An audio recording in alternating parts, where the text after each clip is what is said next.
Chapter 5. The Enlightened Qualities of Buddha Nature. As mentioned previously, the Buddha nature has many innate qualities or attributes, also called the qualities of liberation or of Dharmakaya. They are usually compared with the attributes of a precious jewel, like for example its light, color and shape, that are inseparable from it. I will also use a different comparison to help you make an idea. Imagine you lived for many years in a smelly, isolated and narrow prison cell where you could not walk nor see the sun and breathe fresh air. Then you are liberated into the most beautiful park where you have everything you need. Now think about the qualities of your tiny prison cell and those of the beautiful park. Bad air, bad smell, cement walls and floor, artificial light, restricted area for movement versus fresh air, unrestricted movement and freedom, open space, natural light from the sun, chirping of birds, etc. The things you could not even dream about when you were imprisoned, you can now do freely by having access to the open space of nature and its wonderful qualities. In the exact way that park with all its beauties has always been there, even if you were imprisoned and could not see it, the Buddha nature with its inherent qualities has always been present, although you were living within the limitations of samsaric existence. There are two aspects of Buddha nature. One, the aspect of space, and two, the aspect of wisdom and luminosity. The aspect of space represents the emptiness of samsaric phenomena, that is, our Buddha nature being empty of illusions, blind passions, and any type of defilements. It also pervades everything, like space. There is no place where Buddha nature is not present. The aspect of wisdom and luminosity comprises the 32 innate qualities of Buddha nature. However, it is said that each of these 32 has millions of further qualities. Thus, there is an unceasing display of qualities from the Buddha nature or Dharmakaya. Any Buddha has two kinds of wisdom, which are inherent in the Buddha nature. One, the wisdom of the true nature of things, and two, the wisdom of the variety of phenomena. The 32 qualities of Buddha nature belong to the wisdom of the variety of phenomena. Such qualities are inherent to the Buddha nature, just like the rays of light belong to the sun. The clouds may hinder us from seeing the sun and its natural qualities, but when they are dissipated, we can clearly admire them and receive their benefits. It is not that the sun and its qualities were created when the clouds disappeared, because they were always there, although we could not perceive them. The same applies to the Buddha nature and its innate qualities. They are always present under the many layers of our samsaric personalities, and they will become manifest when we enter the enlightened realm of Amida's Pure Land, which has the power to dissipate the clouds of various illusions and obscurations. The 32 qualities are classified in three categories: A, the 10 powers; B, the 4 fearlessnesses; and C, the 18 distinct qualities. A, the 10 powers. 1. The power to know what is correct, for example, that virtuous actions lead to happiness, and what is incorrect, for example, that unvirtuous actions lead to misery. The first power includes full knowing of the three types of beings' karma: the karma that will manifest in this life, the karma that will manifest in the very next life, and the karma that is not so strong and will manifest in another indefinite period of time in the future. 2. The power of knowledge of the results of actions. This means to know that certain causes bring certain results, including the positive actions and negative actions. In short, this power represents the capacity to know every detail about all the particular individual relationships between causes and results, why this or that person was born in such and such a realm of existence, and is experiencing this or that type of life, etc. Nobody except the Buddhas have the ability to know every little karmic detail of someone's life. 3.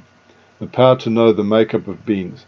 This means to know the different aspirations and interests of beings, so that when he wants to guide them, a Buddha knows who are those impressed by the display of miraculous powers, by the good behavior of the teacher, by his wisdom, or who have faith in hearing the teachings, etc. 4. The power of knowing the different capacities and potential of beings.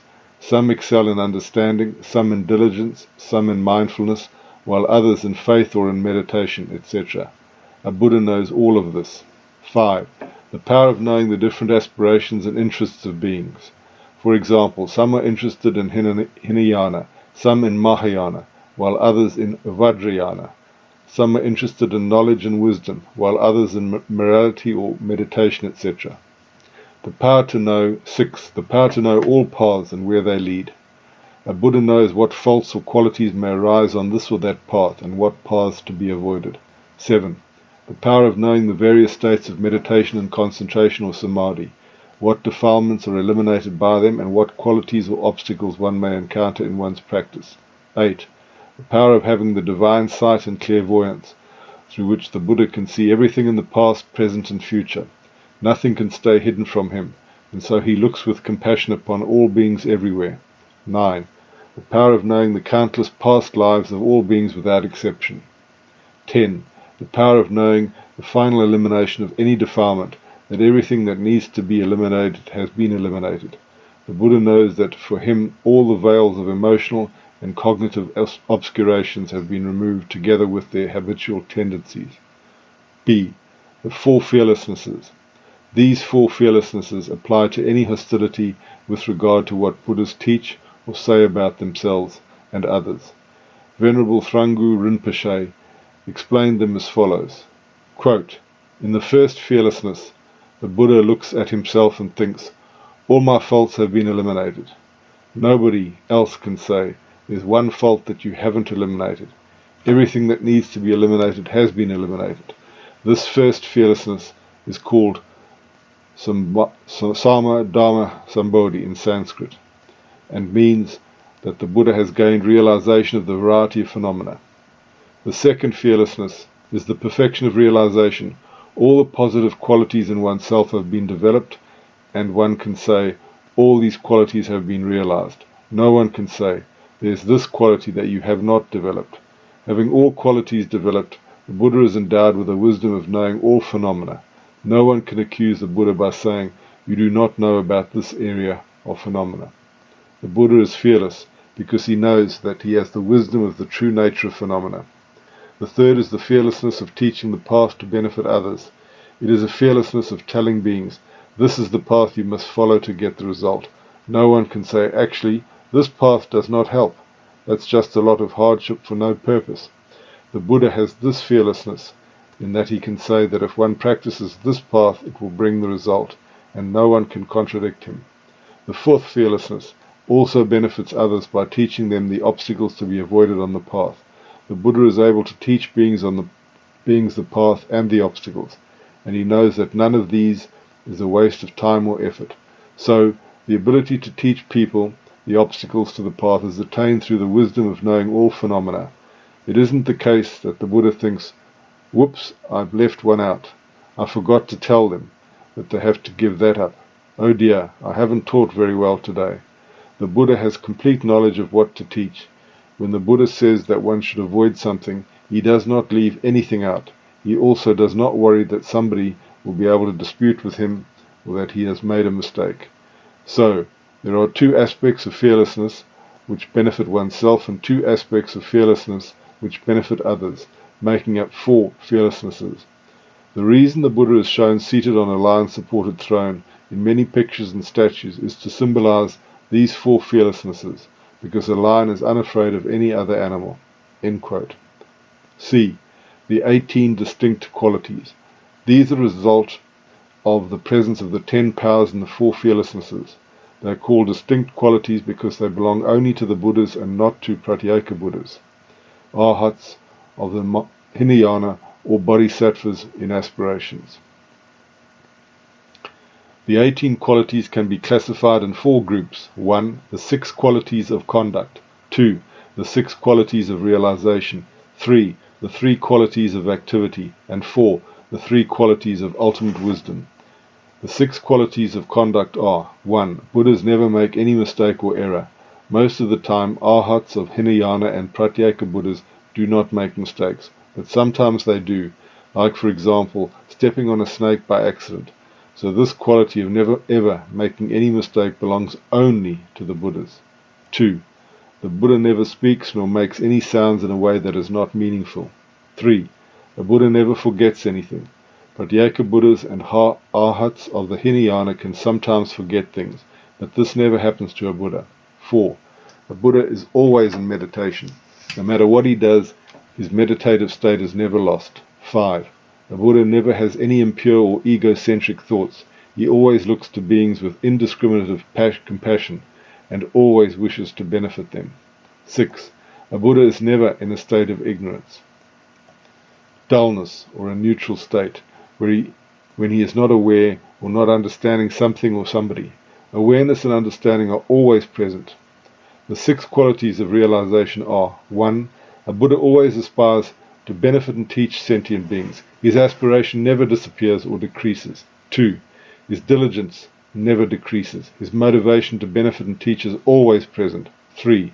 A Buddha is always aware of the beings he has to teach and never forgets them. He knows who is to be taught and trained and what is the proper time to do this. 4. There is never a degradation in the concentration of a Buddha. 5. A Buddha knows and understands everything about Samsara and Nirvana. 6. A Buddha has ultimate and supreme wisdom because he is completely free from any defilements and their causes. A Buddha no longer has any obscuration related to the defilements and no obscuration to knowledge. He also has the wisdom of knowing that liberation has occurred and that now he dwells in the ultimate Dharmakaya or Buddha nature. This kind of wisdom never declines nor disappears. The 3 qualities of activity are: 1. All the actions of a Buddha are meaningful and benefit sentient beings. No matter what a Buddha does, even when he stays silent or closes his eyes, or walks, laughs, etc., has a meaning and is for the benefit of sentient beings. 2. All the words of the Buddha are meaningful and benefit sentient beings. A Buddha never ever says useless words or words without benefit. 3. A Buddha never has any pointless thoughts and motivations. All these 3 qualities of activity of the Buddha are preceded by wisdom and followed by wisdom. The 3 qualities of ultimate wisdom are: 1. Buddhas can see into the past with wisdom that is without attachment and without any impediment. 2. Buddhas can see into the present with wisdom that is without attachment and without any impediment. 3. Buddhas can see into the future with wisdom that is without attachment and without any impediment. A Buddha is free of the obscurations and obstructions of defilements, as well as the obscurations and obstructions to knowledge. In seeing the past, present, and future, the wisdom of a Buddha is free from desire and the obstructions brought by desire, free from anger and the obstructions caused by anger, and free from ignorance and the obstructions caused by ignorance. Also, when seeing the past, present, and future, a Buddha's wisdom is not subject to belief in a permanent self of samsaric phenomena, but is able to see their emptiness as well as the Buddha nature, which is not empty of itself. Thus, he never falls for incorrect beliefs and ideas. All Buddhas have these 32 qualities of liberation, and they are also found in our Buddha nature, just we cannot use them in the state of samsaric beings. As long as we have not yet awakened to our Buddha nature, these qualities remain hidden below the many levels of illusions and blind passions, just like a precious gem with amazing qualities stays hidden in a pile of shit. However, after we are born in the enlightened realm of Amida Buddha, where everything is conducive to enlightenment, we will immediately discover our Buddha nature and activate these 32 and other amazing qualities. There are 3 important footnotes to this section. The first important footnote refers to the fact that Pratyeka Buddhas are solitary Buddhas who attain personal freedom from birth and death without following a teacher, or as some texts say, who keep the identity of the teacher secret. Quote, secretive about their teachers and enjoying solitude. End quote. However, they did not attain the perfect enlightenment of the Buddhas, do not have infinite wisdom and compassion, and are not interested in saving sentient beings. The second important footnote refers to the arhats of the Hinayana, who are beings who attain personal freedom from birth and death, but did not attain the perfect enlightenment of the Buddhas. Thus, they do not have infinite wisdom and infinite compassion, and are not interested in saving sentient beings. The third and final important footnote to this section refers to the fact that bodhisattvas and aspirations are not Buddhas yet, but follow the path to become one for themselves and all beings.